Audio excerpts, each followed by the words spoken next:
Ang hiling ng bawat magulang ay ang lumaking malusog at normal ang kanilang anak.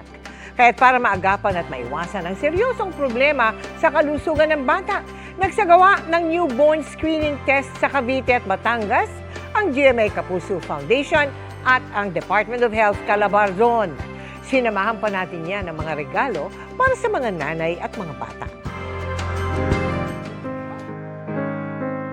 Wala raw katumbas ang saya ni Jade nang isilang ang panganay na anak na si Klein na 7 taong gulang na ngayon.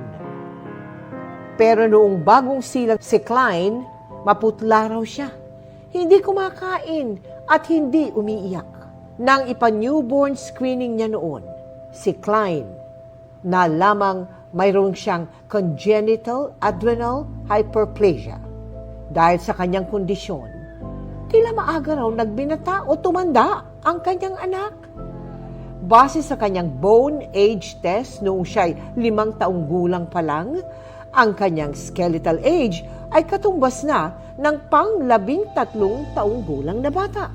Monthly na po yung boses niya. Mahirap. Every 3 months kailangan dalhin ko siya sa doktor. Mabuti na lang daw at may libreng gamutan at laboratory tests ang newborn screening continuity clinic sa kanilang lugar sa Cavite. Kaagapay ang Department of Health Calabarzon. Yung testosterone, no? Yung testosterone or yung male sex hormones po natin. Sa babae tsaka sa lalaki po, parehas siyang mataas. So ang effect naman po niya, precocious puberty. Ayon sa DOH, mahigit 29 na komplikasyon o sakit ang pwedeng maagapan sa pamamagitan ng newborn screening. Kaya kamakailan, nagsagawa ang GMA Kapuso Foundation ng Newborn Screening Caravan. Katuwang ang Department of Health Calabarzon sa 74 na sanggol sa Batangas at 67 sanggol sa Cavite.